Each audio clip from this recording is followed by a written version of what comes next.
I should start by welcoming three of our governors, Cecilia, David and Ruth. Obviously, if we were meeting in public, we would have many of our governors in the audience to see. We are gradually trying to extend the invitation. I'm slightly nervous about how many visitors we can have without my losing control of the sight line on the meeting of seeing everybody. So we're going to do this gradually rather than as a big bang. Very welcome. And I think Ruth needs to leave at the break in part one. So thank you for being with us until then. I've noted Claire Flint will be joining us a little bit late. We also have apologies from Tony Shapiro and Sarah Horden today. It is the 11th of November, and the plan is that we will break for 2-minute silence at 11 o'clock. I hope by then we will have had a refreshment break earlier, and we will pause at 11 for whatever sorts of remembrance people want to do. And my proposal is at that point, we simply mute and turn off our cameras, and that will give us a chance to reflect for a couple of minutes at that stage. That does require me to be in control of the meeting, which is unlikely. So we may need to break in the middle of discussions to do that. But I think as a public body, it's important that we play our role in that remembrance process. I think that is housekeeping. We need to record Anne's usual declaration of interest as trustee of the hospital. I'm not aware of any other declaration of interest we need to record today. Does anyone have anything else that they need to have on the record, particularly in relation to any business we had come up today? Fine for people to notify updates to the register of interest without declaring them all orally today, but anything that's on the agenda we just need to hear about. So I'm not aware of anything. Anne. Just the charity, which I think is mentioned occasionally, the Oxford charity. So I think it's mentioned in 1 or 2 places throughout the agenda. Thank you, and we will record that as usual. Thank you very much, Anne. Okay, so that then takes us to the meetings that we held on the 9th of September. No one's warned me about amendments to that. I did find a rather nice one, Neil, in the private sector minutes, which I think I'll share here just because I think it's amusing. I won't give too much of the context. It related to something in relation to end-of-life care, and it talked about exiting patients as opposed to existing patients, which I thought was a very nice typo. But I couldn't find anything at all to trip Neil up on the 9th of September public sector minutes. So Anne spotted something.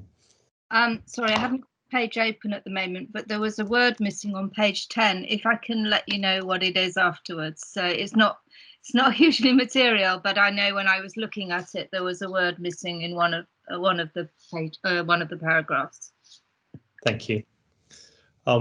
Okay, with that, I think we approve the minutes, and we then move on to the action log. We have a number of things on the action log, some of which we maybe pick up and have a chance to close. I wonder whether the pay controls issue, Jason, you may be able to update us on and identify whether or not taking that to IAC would enable us to close at the board, or whether you feel that needs to stay open. Jason? Thank you, Chair. I think we'll be able to say something at IAC.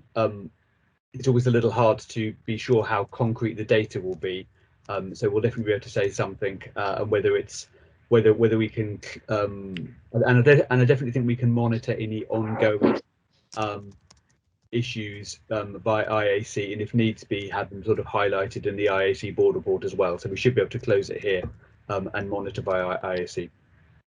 I think my instinct is if we're not 100% sure of that, we probably should keep it open until IAC reports back to close. I didn't want to presume that IAC would be satisfied with what it sees in December. That was the uncertainty.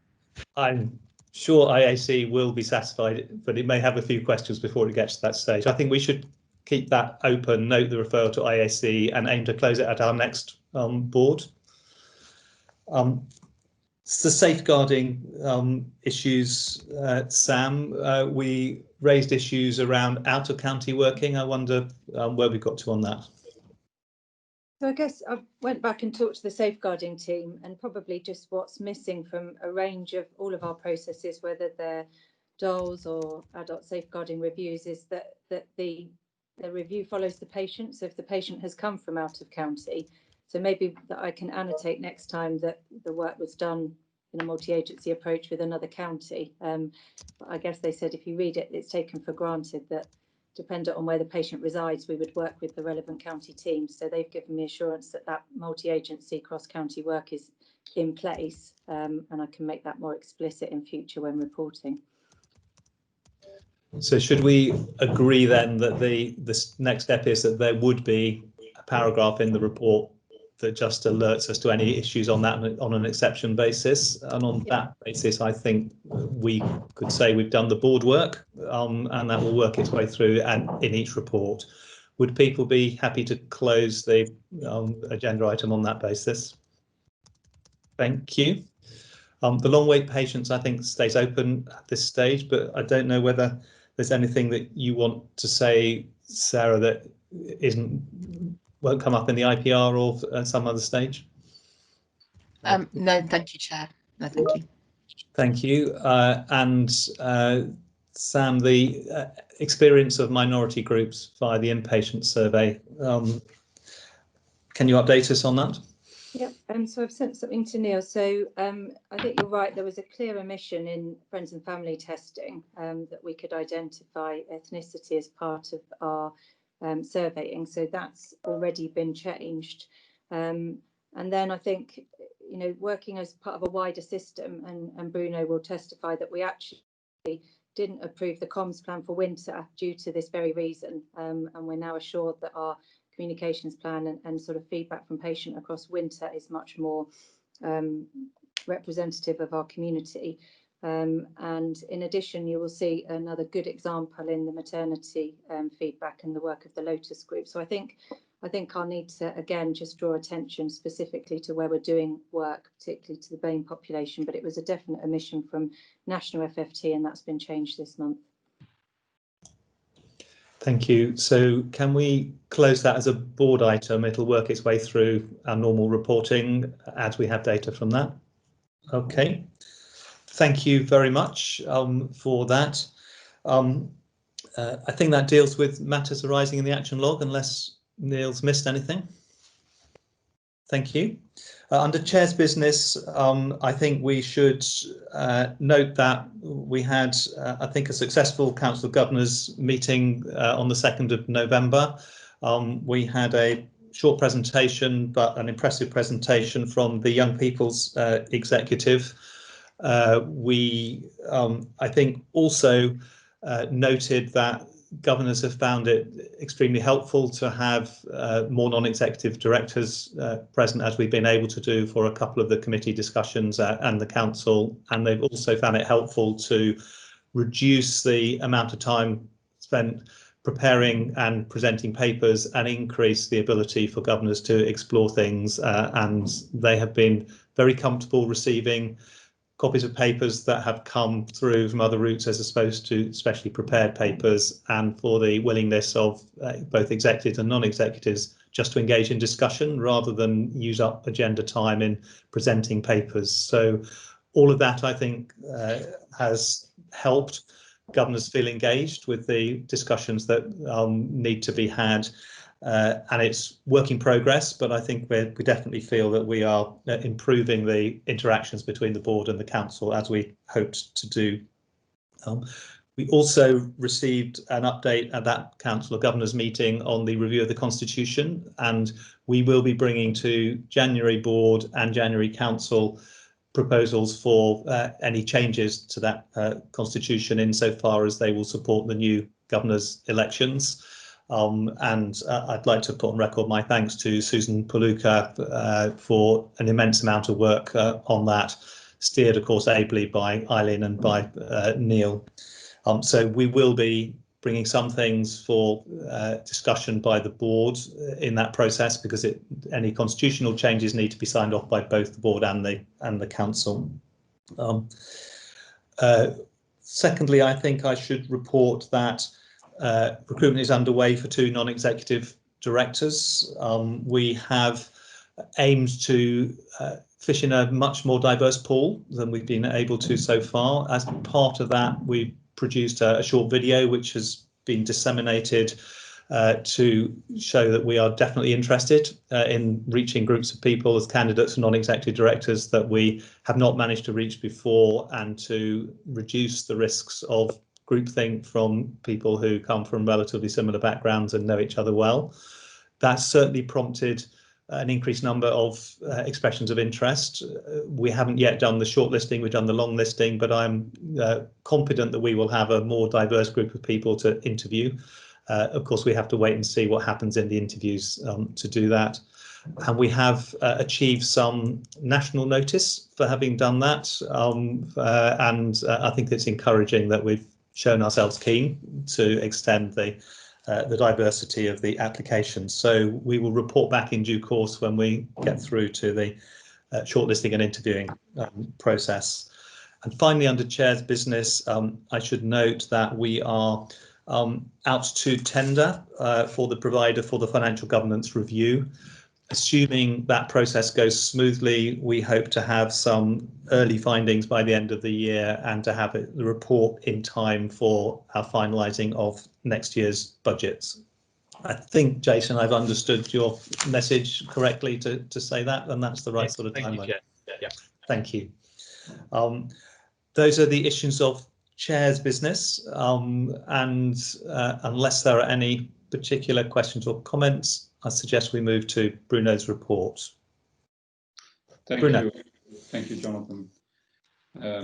Just for the board members, November the 11th is a public holiday in Belgium, so we have the whole day to reflect on the past. So 2 minutes feels like a short period of time, but we'll do that. In terms of the report, I think most of what's in the report you will know. There's nothing new. I think most board members are aware. The annual public meeting has been watched now more than 800 times. So clearly we've reached a broader audience than the in-person meetings, which tend to be the case with most of these digital communications. People do watch it, so that is good news.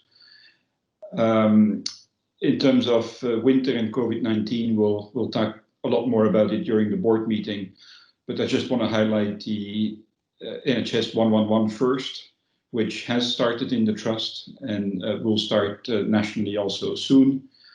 That is a potentially big change compared to the winter plans of the previous years.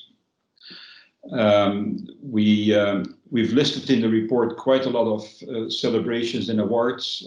We have one of our own, which is the Oxford Scheme for Clinical Accreditation, and some of us have been handing out the first awards to cardiology and specialist surgery.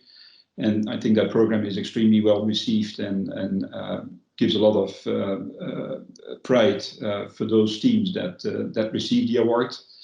So that's a very positive initiative. In terms of some of the building construction works, radiotherapy in Swindon is advancing quite well. They're pouring the concrete for the bunker. And also the improvements of the emergency departments, both at the John Radcliffe as well as at the Horton, are actually ahead of schedule and will be ready before winter. I'm not going to go through all of the other items in the report because there's lots of sort of really great achievements by different teams across the trust, often in partnership with universities or other NHS partners. So certainly the common theme is that we have been working very close with partners across the health and social care system and the academic environment to I think mount a significant response to the pandemic, and at the same time keep caring for our patients that fortunately are not hit by the pandemic. I'll hand it back to you, Jonathan, and happy to answer any questions. Thank you very much, Bruno. As Bruno said, much of what is in that report would have been fed through to people in between, but it is important to get that on the record, and we're very grateful for the innovation and resilience that staff have continued to show and adapting to the challenges. Anne. Just a small point on the question of the annual public meeting and the fact that we got to a lot more people by doing it virtually. I guess it's something that for the future we need to consider whether it's a format that we might want to adopt on an ongoing basis. I mean, maybe it's because of the situation that we've got this year that we did get a lot of people who wanted to listen to the virtual public meeting, but I guess it's something we should think about. Thank you, Anne. So we've started gathering feedback from governors on what they thought, and we didn't have time for a discussion of it at the council on 2nd of November, but we did ask people, we fed back the stats and we asked people to feed in comments. I had a brief discussion with Matt Akid earlier this week, and our plan at this stage is to fix a date for September of next year, but aim to make sure that we at least keep the best aspects, such as the video compilation, which has gone down very well, pulling together things that happened in the year, and that we should aim to have a virtual version of the annual meeting by exploring what we can record, or possibly some interviews at the end of the public face-to-face meeting, so that we don't lose the platform for conveying that information.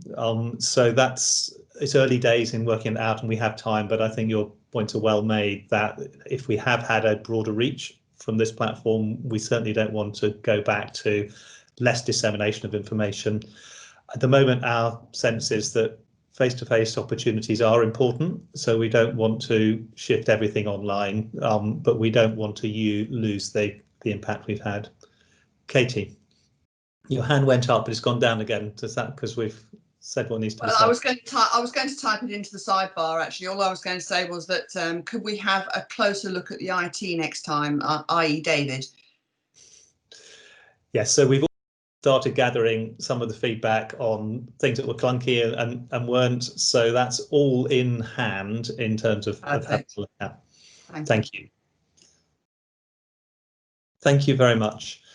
So that takes us on to the patient experience section, and we are still with COVID. We will still be with COVID for quite a while, and I think it's appropriate, therefore, that we're reflecting on the experience of our patients during COVID. And Sam, I think you're going to introduce this.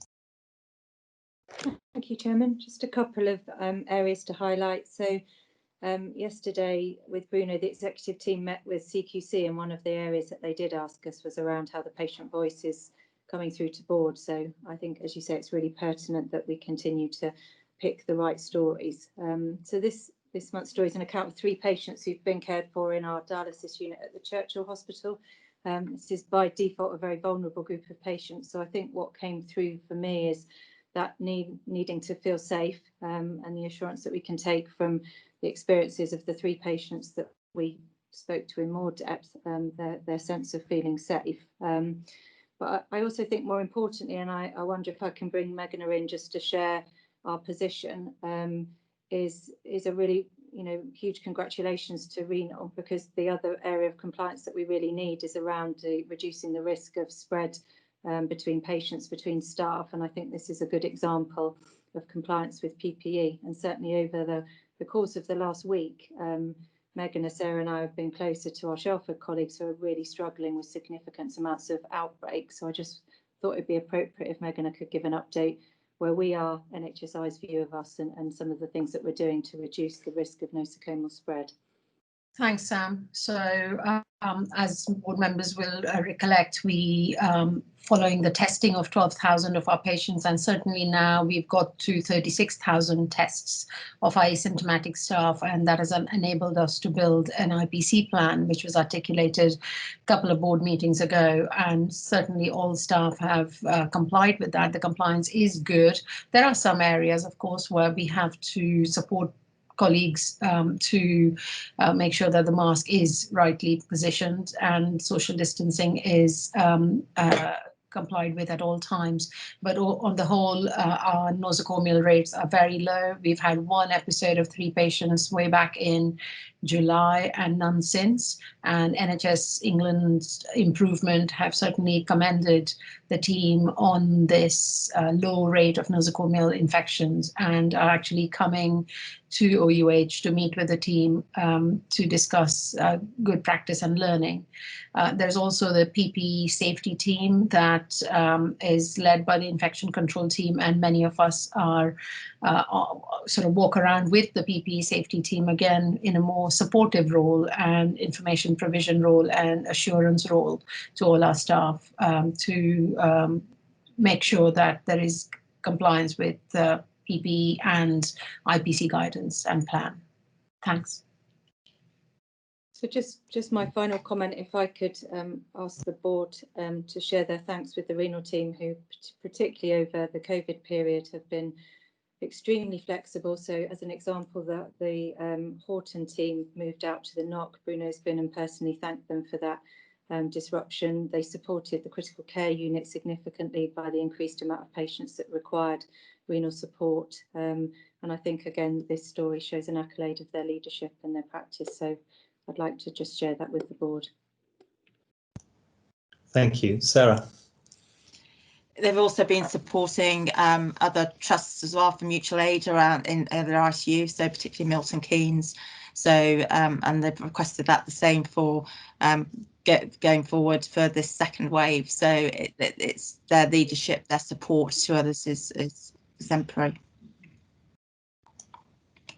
Thank you. Paula. Thank you. So these reports are always enlightening, and this is no different. I was just delighted to see that we had done one targeted on this topic, and that we had, got such assurance around the renal provision that we have. I met the team who decamped the NOC when I was at the NOC, and it was just great to get this feedback. What I really wanted to say at this point, actually, is that at the recent audit committee, we had an internal audit report on patient experience, which reviewed the controls for collecting and reviewing patient experience data and the strategy for progressing improvements in patient experience. It was returned with a significant assurance with minor improvement opportunities grading, which was absolutely fabulous. And when they reported to us, KPMG were very complimentary on the significant amount of work that Sam and her team, that everybody involved in this has done. And I just thought it was a timely point just to feed that back to the board and to say thank you for the huge effort. This has resulted in us getting significant assurance around our patient experience processes. Thank you, Paula. I wasn't at audit committee, but that's reminded me to pass on thanks, and it's really boosted their morale, I know, and we're already having discussions about what next year looks like, with a particular focus, I think, around our environment and patient experience, around how it feels to be here and working with the estates team. So I think it's an exciting time for them to use that platform. Thank you. Thanks, Paul. Thanks, Sam. I think I want to add on this 2 things which I thought were particularly valuable about this report compared to some of the others we had. One is the sort of proactive nature. So rather than picking up something that has caused concern or has been very well received by people in a sort of reactive way, this demonstrates also the commitment of the team to searching out information where we feel we need to know more about the patient experience. And secondly, the really helpful inclusion of things that we've done as a result of learning from that patient experience and indeed from talking to staff, because too often it's possible to receive things without doing anything with the information, and I think that's really positive for us to see, because it shows us closing the loop. I'd like to invite colleagues just to let Sam have ideas of other bits of the trust where we feel proactively that we might want to do something a bit more like this to test things out. So I think we'll probably come back to this later about family and friends feedback on maternity and the low numbers there, and we might be wanting to say, so we should do something a bit proactive to test things out in an area where our normal mechanisms are not giving us the feedback that we might expect, because I think balancing the mechanisms by which we surface patient experience stories is really important. So I also want to commend the team, Sam, for doing something a little bit different than we've done before, because it shows how productive it is to do that. Thank you. So I think then we've noted that paper, we've noted the importance of hearing the feedback from patients and indeed on staff experience, and we've noted the impact that that can have on our ability to improve the quality of care that we deliver, all of which are really important. That takes us then to item 7 on the agenda, which is the update on the COVID-19 response and recovery. I think, Bruno, you're leading on that. Yep, thanks. So the team has been working quite hard to learn from the first wave and incorporate lessons learned into the response to the second wave. We've made a number of changes to pathways, but most importantly, I think we're also trying to have a plan that keeps all of the patient pathways going over the period of the second wave in the winter.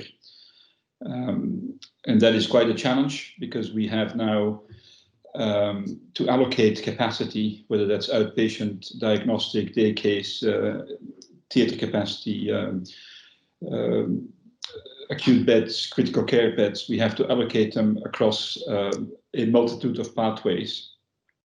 Of course, emergency and urgent cases get priority. COVID-19 is part of that. We also are still prioritizing based on clinical need, which means cancer patients get priority. But we're also trying to prioritize the patients that have been waiting for a long time for an elective diagnostic or procedure. And so that work has been going on over the past couple of months. In terms of recovery, we have outperformed our forecasted activity levels. So we've done a lot more diagnostics and treatments than we had planned for. Which is good news, because that means we have been increasing the productivity of, for example, the theatres during the West Wing ventilation works. And so some of the improvement programs, whether that's around outpatients, diagnostics, theatre, are having an impact. And so we hope to maintain that momentum during the response of the second wave and the winter pressures. But it's going to be very challenging, as we have seen some colleagues more up in the north have been having to deal with a large number of COVID-19 patients. To date, that is not the case in our trust. And so we have been able to keep all of the services going, and we keep a daily watch on the pressures in all of these pathways, whether that's COVID-19 admissions, urgent emergency cases, and try to safeguard capacity, mostly for ophthalmology, ENT, MaxFax, orthopedics, gynecology. I mean, we all know the specialties where we have a waiting list, where patients have been waiting for a very, very long time.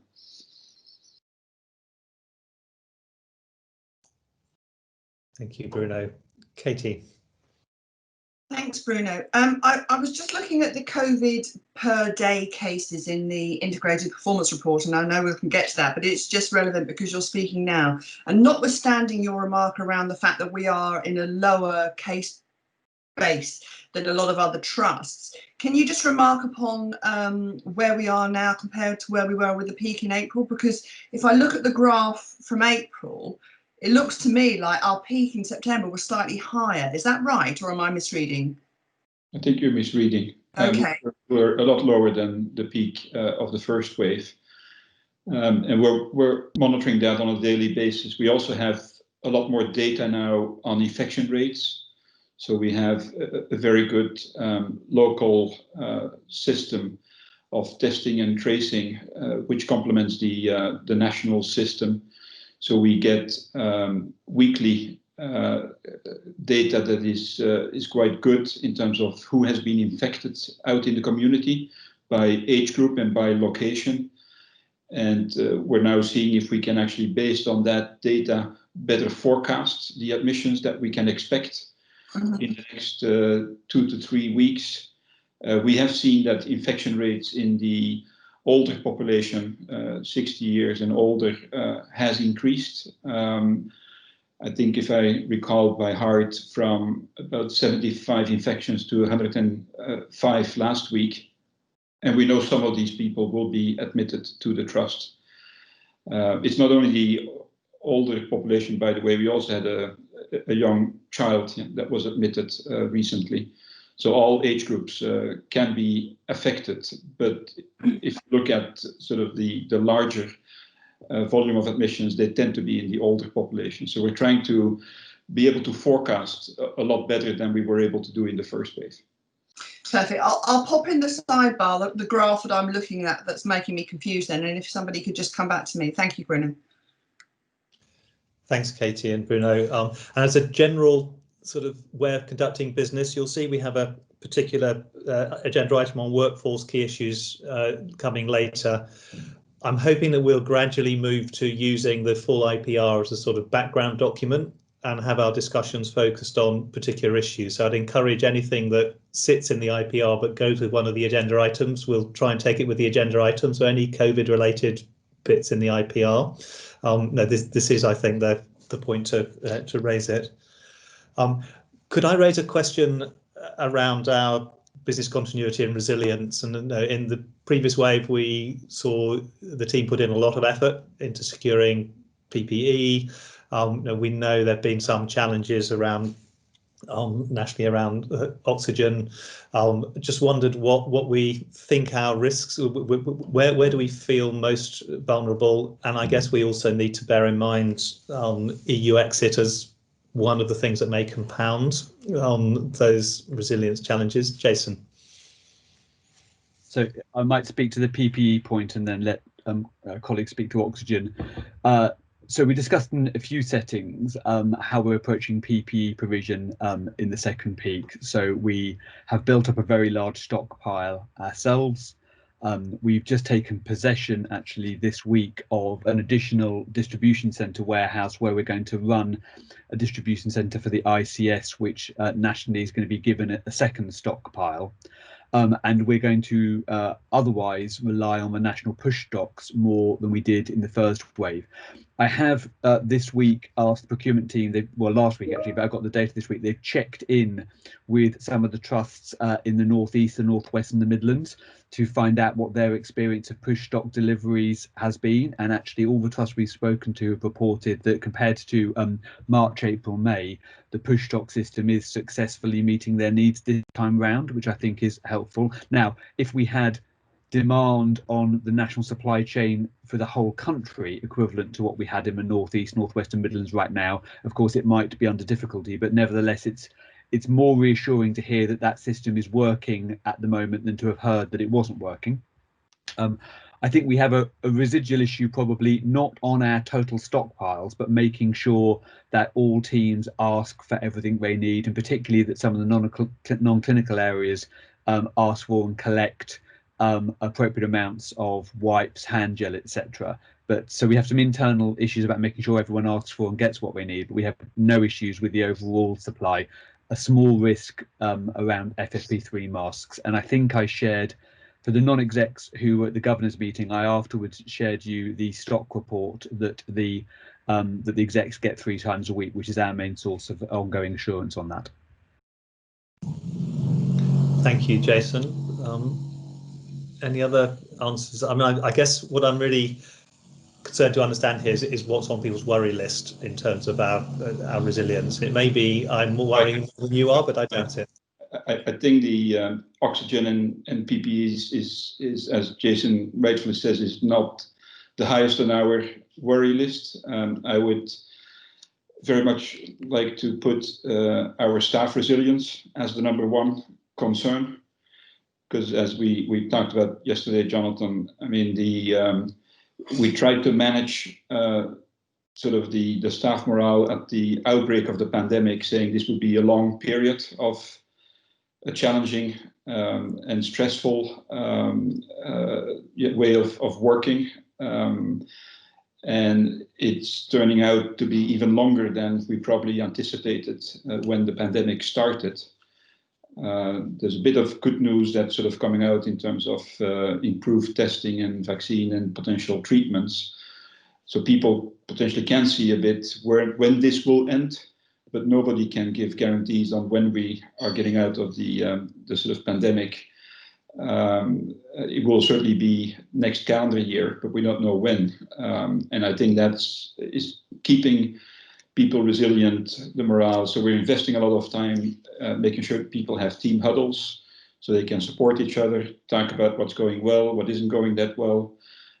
We have the more professional support for staff members. We're constantly improving the offer in terms of testing, and hopefully we'll be able to also protect staff with vaccinations, which seem to be increasingly likely. Yeah? We'll be able to start them once one of the vaccines that are ahead get approved by the MHRA. So I think for me, staff resilience and morale and making sure that people see some hope of when the challenges will reduce somewhat over time, I think is the most important thing we need to do. Thanks, Bruno. I completely recognise that. I think as a board, then we need to think what would be our indicators of the level of pressure that our staff feel under. So perhaps we should note that if that's our worry, then we need to think about how we get assurance that we are doing what we can to support that.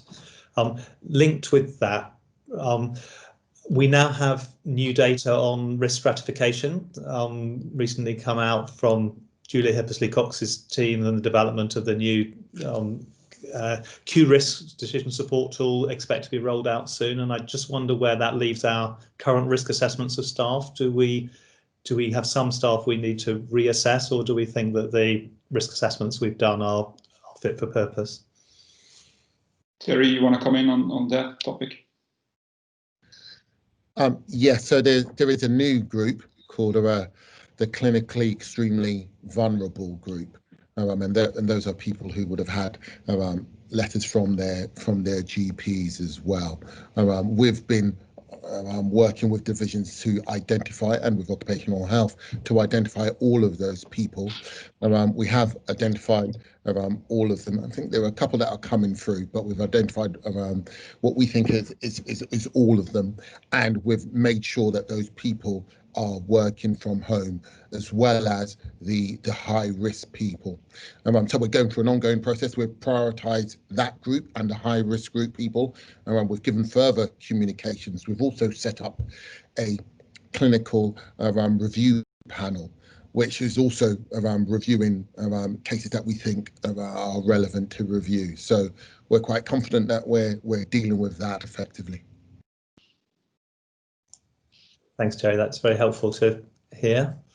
I feel we shouldn't leave this item without giving Gavin a chance to update us on vaccines and anything else coming out of the research elements that relate directly to COVID, although we'll hear more about this, I'm sure, when we do the R&D report. But the Prime Minister clearly got very excited at the weekend, Gavin, but perhaps we should be a little bit more realistic about what we see and when.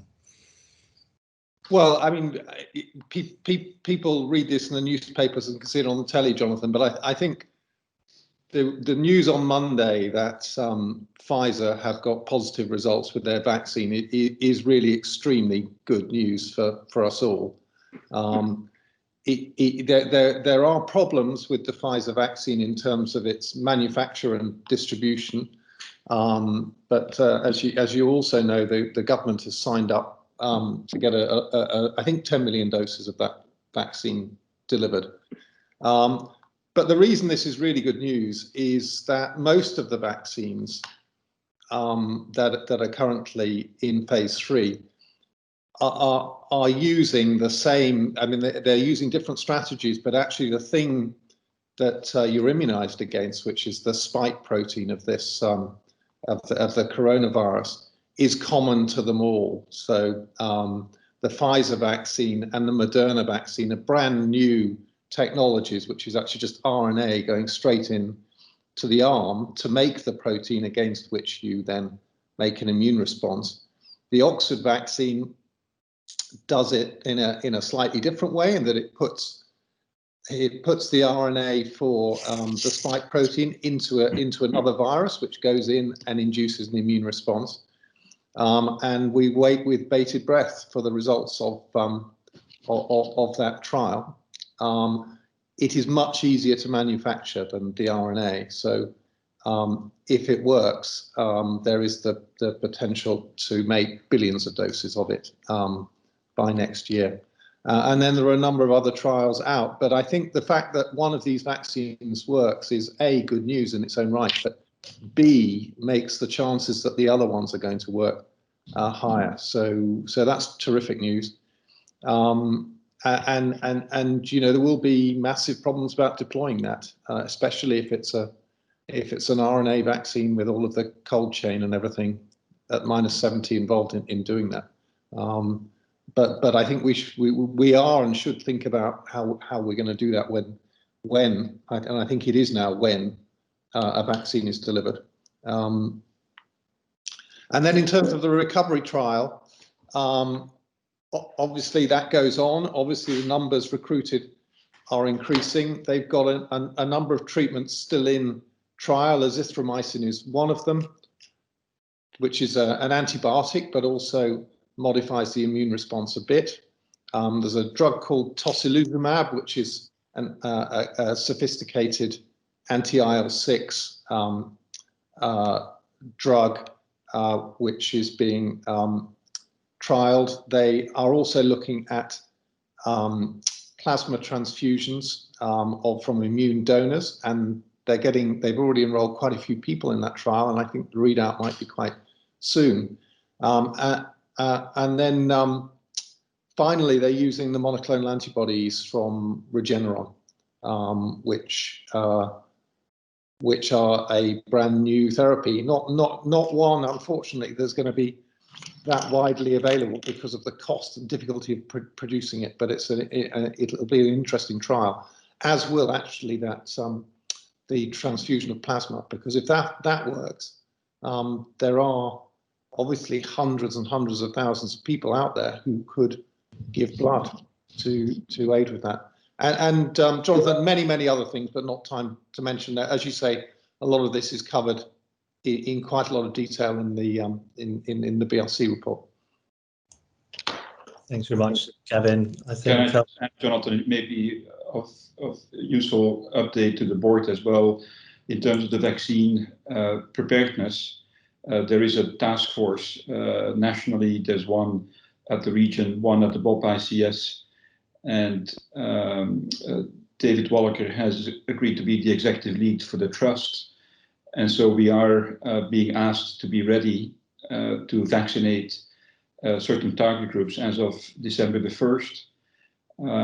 And we don't know yet which vaccine and when, but there is a discussion ongoing in terms of, as Gavin was saying, the logistical challenges, which are different depending on the vaccine, but also the workforce challenges, because if you have to give so many additional injections on top of the flu vaccinations, and it needs to be timed with the flu vaccinations. And there's going to be digital challenges to make sure that we track who has been vaccinated and who hasn't yet gotten their vaccine.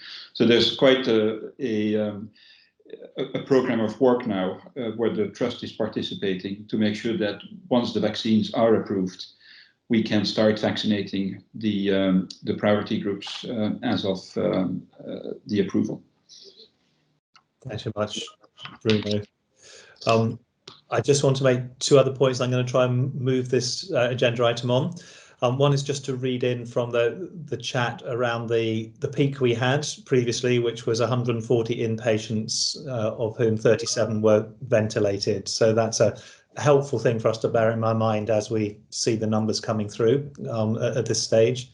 The other is, I think, to assure the board that the local system working seems to be quite smooth around the response. So Bruno and colleagues are involved at executive level. There is a currently weekly Oxford senior leaders meeting, which gets the district and Oxfordshire elected leaders together with myself, the chair of Oxford Health, Police and Crime Commissioner.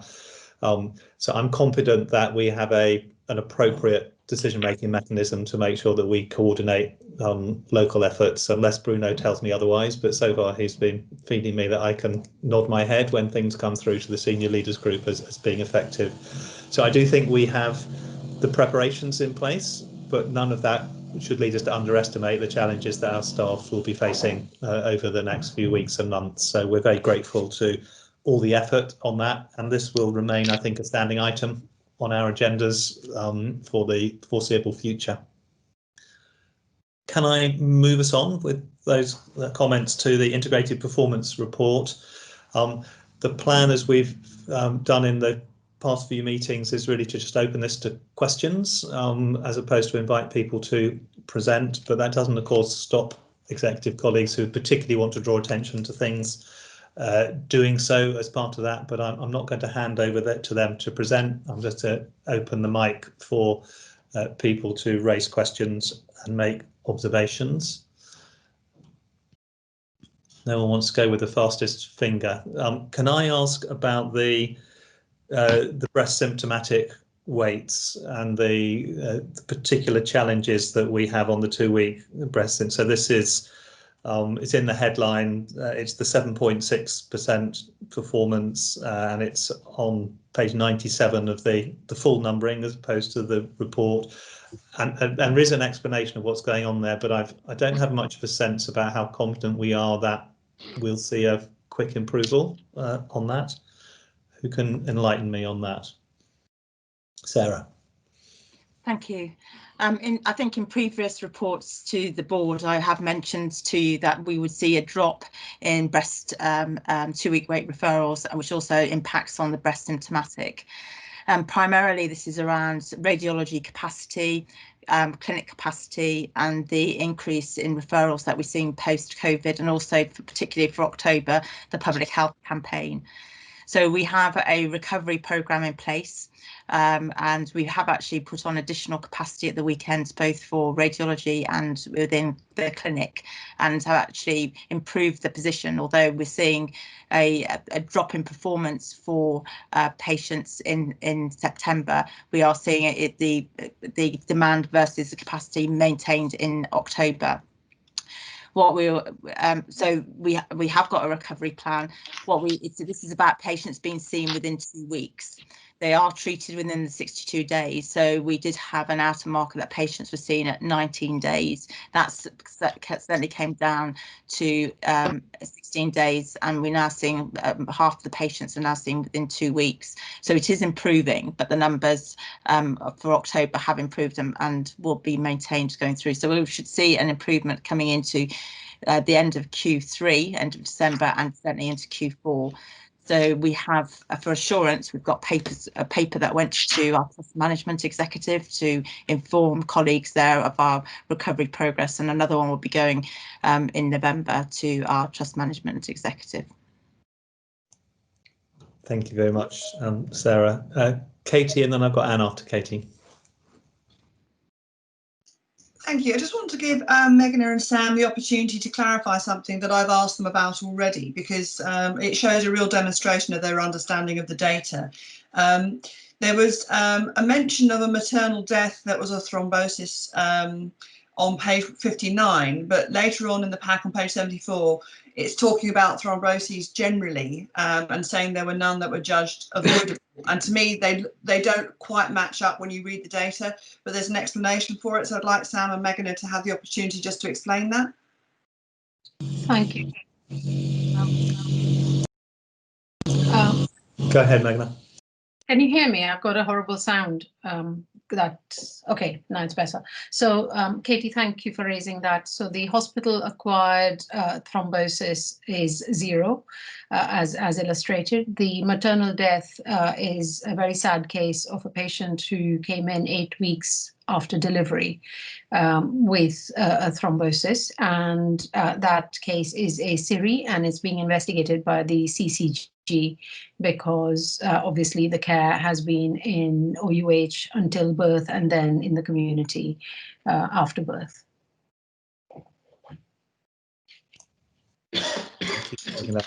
Anne.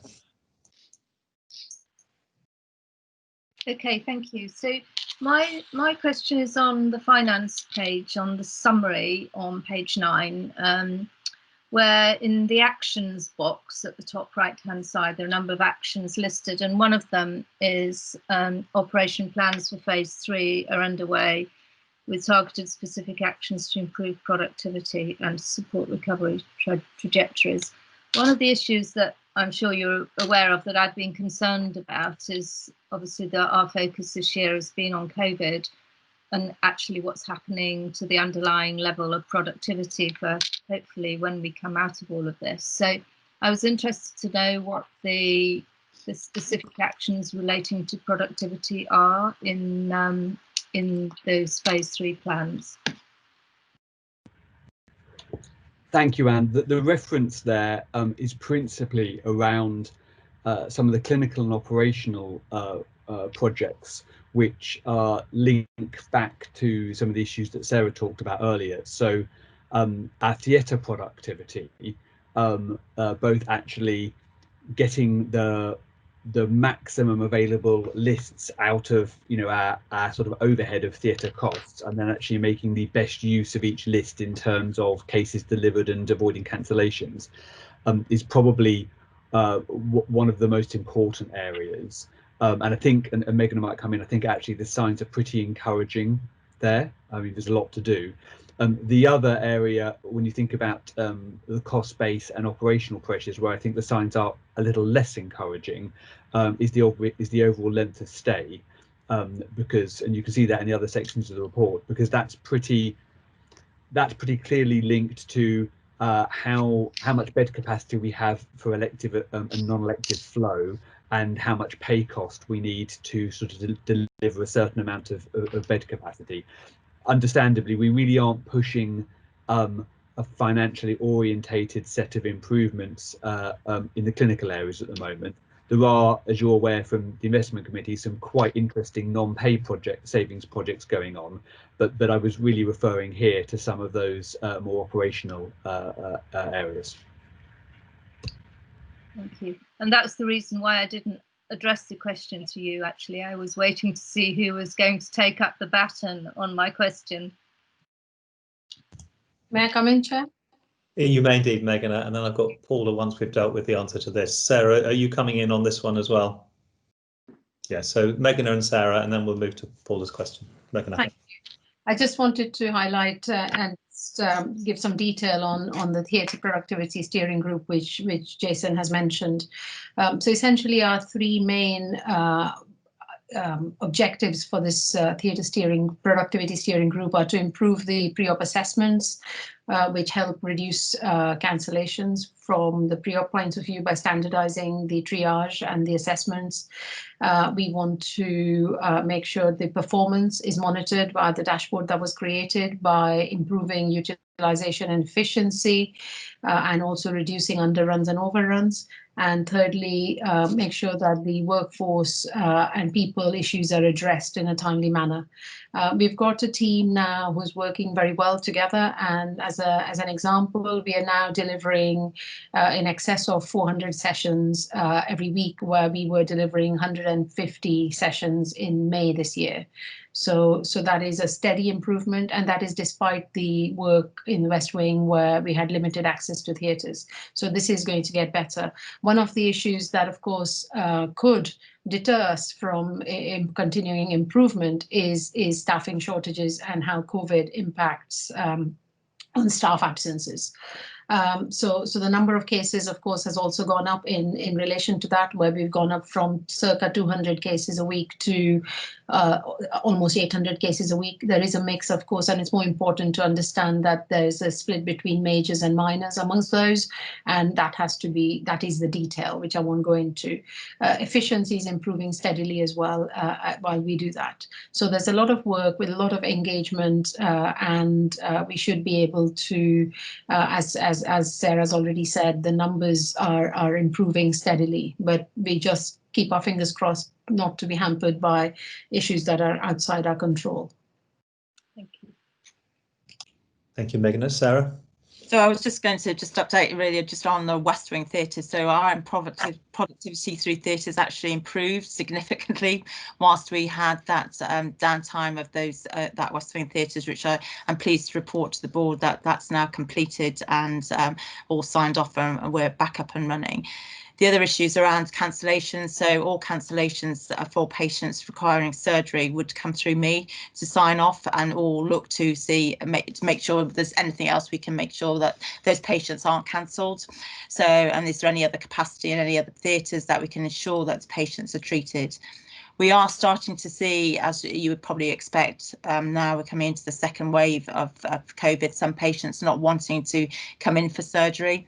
So, and that's taking some downtime both within our outpatients and also in all of our diagnostics and surgery. So we're trying to slightly overbook some of our lists because we know that we've got some patients not really wanting to come in at this time. Thank you. Thank you very much, Sarah and Megan. Paula, and then I've got Katie in the queue after Paula. Okay, thank you. You know, this report gets better and better in the way it gives us more and more data. If you just stand back and reflect on the operational standards, where it's summarised, and you can see so many the balance between the number of targets we are meeting and the number of targets we aren't at the moment. It's not in our favour, and it just sort of seems to illustrate just how difficult things are. So it was a general observation around that, and you could pick on any one of them to interrogate in this format, but the picture that it gives when you stand back and look is quite striking, and I don't know whether we have any perspective on that. I then had a little look at the cancer standards, and I'm now on page 52 of the report. I was very struck, maybe I'm misunderstanding this, by the 62-day screening service to first treatment, which has gone from 23% in July to 100% in August. Now I'm sitting here thinking, oh wow. So am I reading that right? And if so, how come? Because that's a really big shift. Sarah put her hands up. Can you answer that one as part of whatever else you're going to say, Sarah? Yeah, so I think that, so for particularly the cancer screening, the cancer screening was suspended through the COVID, and that's been so paused. So that's now come back online. So that's a national ask of everybody. So that's why it's come back. And we've done a lot of work around the bowel screening as well as the breast screening. So it was just suspended, Paula. Okay. So I think in terms of, I think some of the operational performance, there are a number of standards, particularly the patients waiting for a long time for surgery and treatment.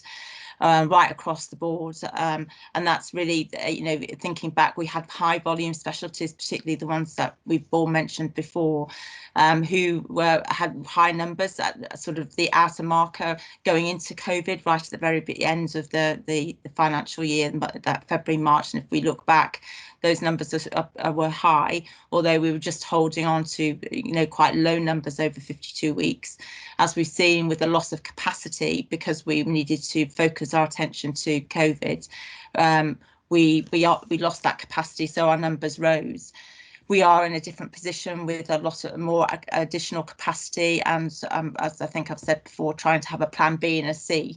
So we are using the independent sector for us to support additional capacity, both locally, both at the Nuffield Manor, the Ramsey and the new Foscop in Banbury, as well as across the rest of the ICS. We're also working extremely closely with other colleagues across the integrated care system, across BOB, really working with clinicians and those real focus groups on those really very hot and high volume specialties to look at how we can look at that particular clinical pathway. Are we looking at best practice, taking into the GIRF recommendations?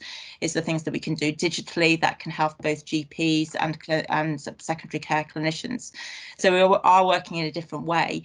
So some of those I think will take a bit of time to come to fruition, but the impact it's starting to make a difference on a number of those areas, and we can see the numbers over 52 weeks actually coming down quite dramatically, and our trajectory for October was around 4,000. We're coming in at just probably not dissimilar to the numbers for September, so which is really good, but you know, we just need to keep that momentum. So and it's that balance and that sustainability for me going forward, and I think that's what we as a board need to look at, is the sustainability of that capacity, that work for both in workforce and actual physical capacity is going to be really critical. Okay, thank you. Thanks, Sarah. One of the things I think that is really helpful on that is occasionally we need to have the numbers as well as the percentages to make sense of some of those shifts. So your answer to Paula's question partly depended on understanding that the denominator is different because of things that have changed since the earlier one. And I note that in the text that goes with the that page that Paula pointed us to, so page 52, sometimes we've got that in, and it is sometimes really helpful to have an indication of the number of pathways we're dealing with. So I think that helps us make sense of it. Katie. Thanks, Jonathan. Just a couple of remarks on the IT section. So firstly, I was minuted last time as saying that I was anxious that there was no demonstration of the backlog of calls. That's still not there. David and I have had a conversation about that, so I'm confident that he has it in hand and he will get it into this report. But I just wanted to mention it because I was minuted last time I was asking about it. And the other thing is, if you've read through and you've seen that the HIMSS programme is showing us amber and red, don't be overly alarmed by that. David is aiming high to get this done, and we should applaud him for that. But the fact that it shows as amber and red should not necessarily alarm anybody, because I think that it's something that we are doing and we will get it done and it will be done well. But the amber red could sort of make people a bit anxious, and I don't think it needs to at this time. Thanks, Katie. I did have a question about that, and the question I had was whether this is a timing issue. We're not on track to get there as quickly as we'd set ourselves as a target, or whether we were anxious about whether we'd get there at all. So I guess that's a version of that, and David has volunteered to answer it, I see. Yeah, thanks, Chair. It's a very good point made by both. So Katie is correct. The amber red is, from a sensitivity level, really relates to the draft that you can see on page 72. Which is regards to, we have to HIMSS level 6 achieve a constant over 50% level of closed loop prescribing at the NOC. It's the NOC that's having the audit. There was some concerns that we weren't either achieving it nor maintaining it when we did. So we have undertaken a sort of perfect digital week to understand, is this a cultural behavioural issue? Is this a kit issue? Is this a bit of everything issue? It is therefore a bit of a timing issue, because for the last 3 weeks or 2.5 weeks now, we are, well, from the second upwards, we're now pushing over 60%. So we do think that we will confidently achieve the 50% by way of audit, but I err on the side of caution with regards to my rating on the programme, because there is some variability to that. And with regards to Katie's point, absolutely, it should be in there. It's a sequencing issue between the establishment of the Digital Oversight Committee and this meeting. I will ensure it's in there for future, but I just would like to draw people's attention, because I think it's important we acknowledge it. Within the security, data security and protection section, we did submit our DSPT toolkit at the end of September. This should have been March, and NHS Digital pushed out to September, and we did submit. However, there are a number of ratings where we haven't met the standard fully. We have a remedial plan that's been agreed by NHS Digital, and this will be reported up through the audit committee. But I think it's important, although disappointing, to note that we didn't fully achieve all the indicators on the DSPT toolkit for September. We will achieve all the action plans and remediations by December. I am making sure that's included in the internal audit cycle as well for assurance. And I'm just waiting for some clarification from NHS Digital whether the 2021 DSP toolkit is going to be March, or whether they're now going to restabilize this as a September submission, because otherwise, of course, we go through the cycle again very shortly. But I think it's disappointingly important that we note that. Thank you very much, David. I've got three small minor things I still want to ask on this, but has anybody else got anything on the integrated performance report? Okay, so mine. So the first one is Sarah. So what I did want to update the board on is the number of 104-day patients waiting over in the cancer pathway, and just that we've done a lot of work around treating those patients over 104 days. And back in June, we had some in the region of 80 patients. So waiting for treatment. We're now down to 16, and 3 of those are waiting to be waiting because of COVID. So and as I think I've reported to the board, that those numbers we look at the 104-day patients, actually patients over 90 days, with the clinicians, and they do an RCA report on those, and we really look into those. So we've done a lot of work obviously to bring those numbers down. Hence some of our performance. As soon as you treat longer waiters, our performance deteriorates. But I just wanted to note that's progressing really well. Thanks very much. Sorry. Duly noted. Okay, so 3 things I had. First is for Jason. And apologies if I've just missed this, Jason. It relates to the non-NHS income and the assurance we've been given nationally that if we have a plan for recovering our non-NHS income during this phase, we're expected to get, if you like, given the equivalent of what would have been there previously. I think I've understood that sort of position right, and I'm just looking for assurance that we do have the plan we need in order to secure that. Yes, it hasn't been articulated quite so much as having a plan, actually. The first thing to say is NHS England have gone a little bit quiet over the last month, having received all the phase 3 submissions. We think that the Bob phase 3 submission compares quite well to others, and we think the South region's overall financial submission compares well to other regions. But we know they'll be digesting some numbers that are probably a bit worse than they want, and they'll be talking to Treasury. What they've said is, and they've not really written this down anywhere yet, and therefore you're sort of, you and myself and Bruno have heard it on different calls and are sort of triangulating the words used on different calls, is a version of, if we make good progress, if we're making progress towards recovering other income, but the assumption of 100% recovery of pre-COVID other income levels from the 1st of October proves to be unrealistic, then they will reimburse the gap. We think it's going to be a retrospective process every month or every quarter. There's no requirement for us to, as it were, submit, for example, a plan or to evidence the plan. But the regional CFO has been quite clear that actually there's been no further detail on this, on testing income or on the elective incentive scheme. So we have our plan, our assumptions are that our non-R&D other income, broadly speaking, is at the same level in each line item in the second half of the year as in the first half of the year. So we're not, for example, assuming an increase in private patient income.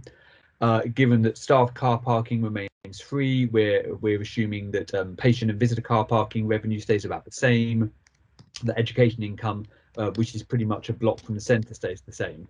The one assumption we've made is for a recovery, partial recovery in R&D income, and that's actually based on a pretty granular plan that the R&D team have developed on the number of trials that they think will be operating each month. Now we're probably going to be behind that plan because actually it's proving a little harder to stand up all of the trials we thought. I think the October data suggests we're a little bit behind, and Gavin or Megan may want to come in on that actually. And to what extent of that means the plan was too ambitious, or that the actual additional COVID caseload and the national lockdown is responsible, I think is a bit hard to call at the moment. The other thing that we're trying to work out how to score is we're doing quite a lot of non-sort of BRC or non-normal COVID research, both in the trust and university. And although that's generally not done at a margin, as it were, actually we want to make sure there's a mechanism for all the trust's share of that, for scoring that, because we could find that we are sort of behind our expected plan on non-COVID R&D. But we know we're doing significant amounts of work on recovery, on testing technologies, etc., and we want to make sure we get appropriate credit for that. Thank you, Jason. That prompted Megan to raise her hand. Thank you, Chair. Just to follow on from what Jason has said, and I was going to talk about this detail in the R&D paper, but essentially pre-COVID, we were hosting some over 2,000 clinical trials. And of course, at the middle of March, we had to scale that right down to only conducting trials for patients where those trials, patients were dependent on their treatment, dependent for their treatment on the trials. And then we moved from that significantly, and Keith and I made a plan to scale down, and then since July, August, scale back up. Earlier on in the scale-up program, there were issues with redeployed staff not getting back to their research posts, university offices and laboratories not being open, etc. Most of those have been resolved, but what we found now is there is a significant number of urgent public health trials that our teams are involved in, and also the COVID vaccine studies and the testing studies. And that is following the Chief Medical Officer's, Chris Whitty's, guidance in the way that we are scaling our research studies back up. But what that has meant is that our interventional studies have not gone back up in the trajectory that we had originally planned. But as Jason has said, the huge number of urgent public health trials and COVID trials that we are doing needs to be, we need to attribute those to our success, and also to the financial recovery. Thanks so much, Megan. Aaron, sorry for forcing you to bring that forward from the later items. There's one bit of information I forgot to say actually, which sort of is so much in my head I forget to point it out, which is in looking at how NHS England have set this regime up, one of the things that the board probably understand but not precisely is that OUH has the largest R&D income of any NHS trust in the country, and I mean, even compared to the other Shelford trusts, we have the largest R&D, and that actually obviously is partly linked to the fact we have probably the most successful BRC of any trust in the country, and we're linked to one of the world's best medical schools and biomedical research centres, even by sort of Shelford standards.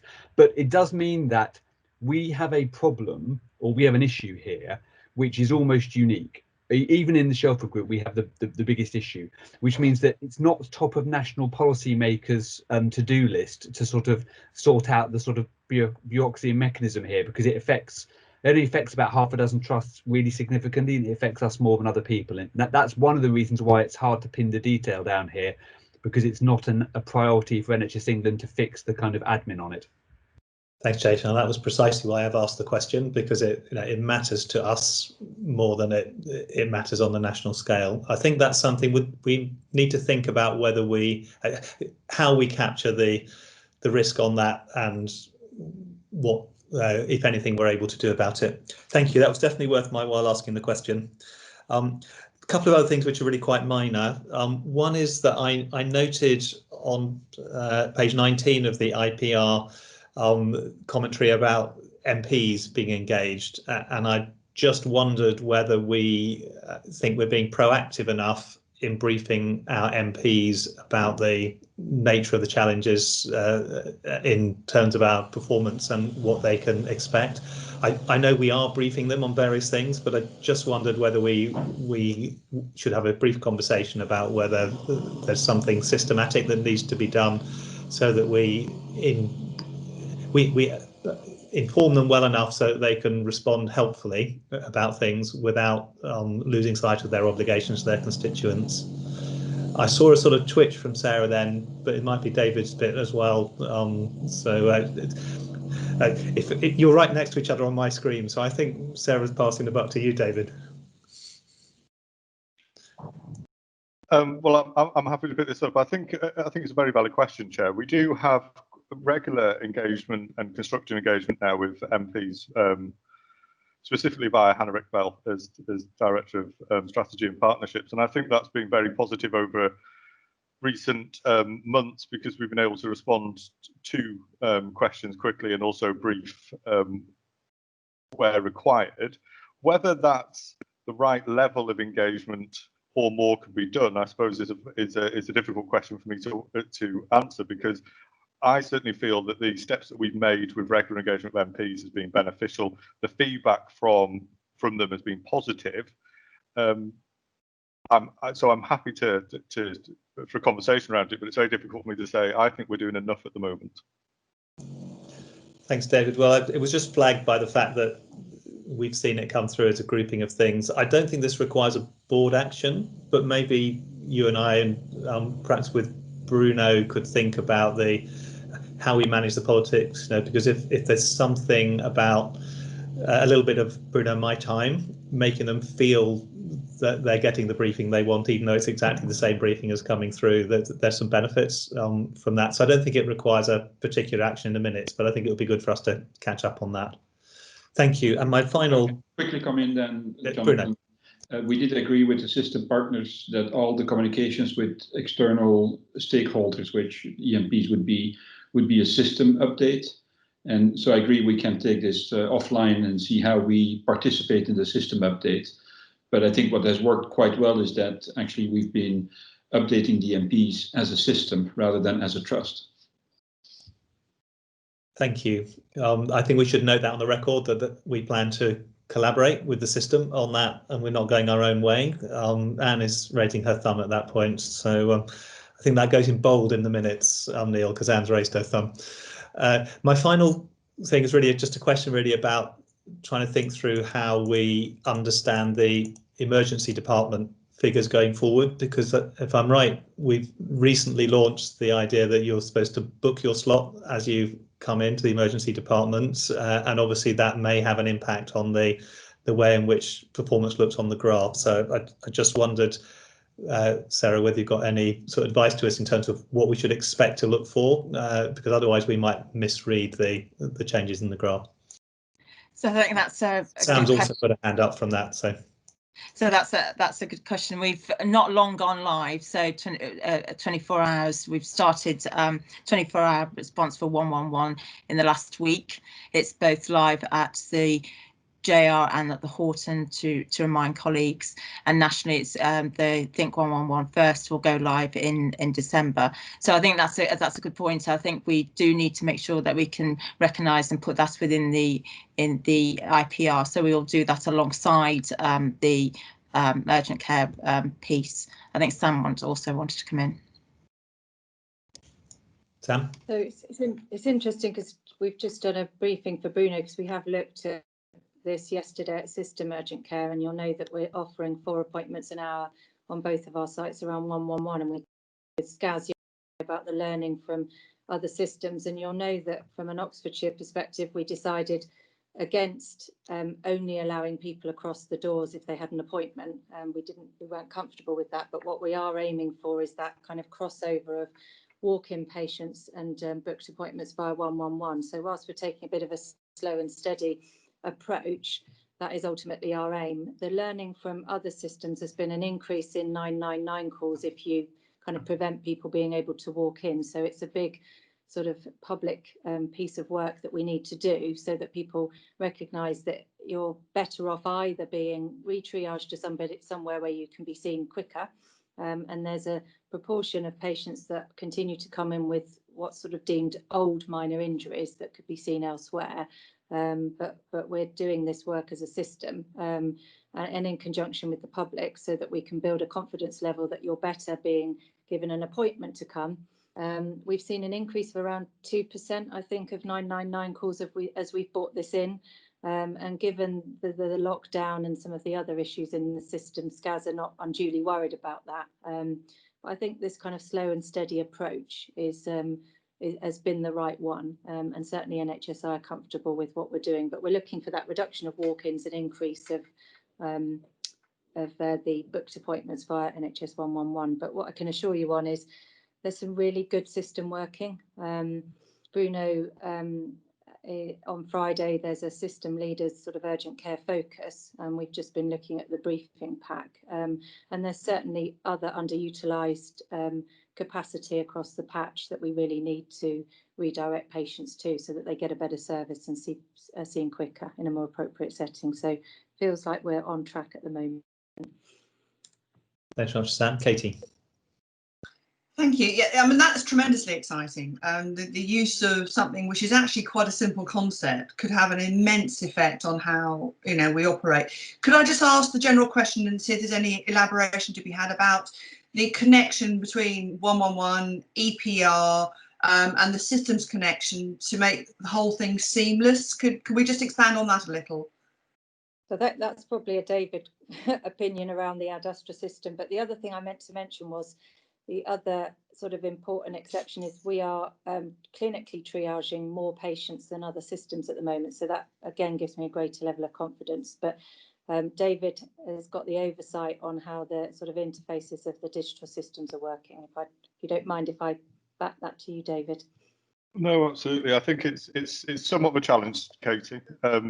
The Adastra system doesn't natively communicate with our Cerner Millennium system. So the referrals or the bookings come in via Adastra. We've semi-automated it out from Adastra into Cerner Millennium, into the FirstNet module of Millennium. And there's quite a bit of interest nationally of how we've achieved that, but it is semi-automated. Then the referral takes place through Millennium. And then there's about 20 plus data items that need to be fed back into the national system to say about the outcome of the people they've referred. So we've done our best to minimise the disruption to the staff of double duplication administration on this. However, it is not and never will be a seamless connection because the Adastra system is mandated upon us. So not quite where you would hope it would get to, but we've done the best we can.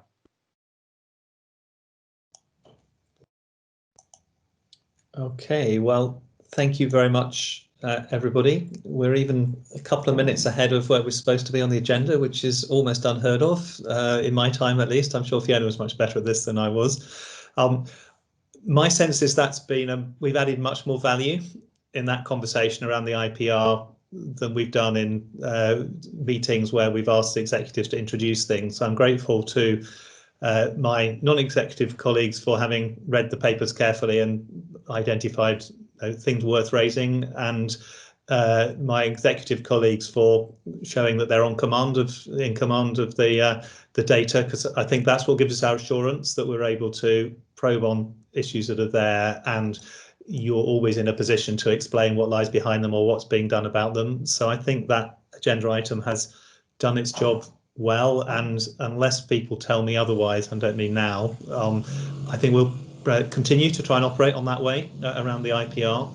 And we'll also aim, thank you for being disciplined about not picking up the workforce questions, because we have that on the agenda later. We'll break now, we'll restart as planned at 10:40, and that will be with Terry's workforce update. We then have the Meg and a Pandit show for most of the next phase on the agenda. So we will aim to do the R&D at 11:05 as planned on the schedule, Megan, so that you can let Keith know that if you do get through the Siri events quickly, we maybe pull forward one of the other short note items, but we'll play that by ear when we get there, so that we can stop at 11 o'clock for the 2 minutes reflection. So everybody get yourself a comfort break of whatever sorts that you need, and we'll restart in 12 minutes time. So you have 2 minutes of your life you weren't expecting to give to yourselves. See you then.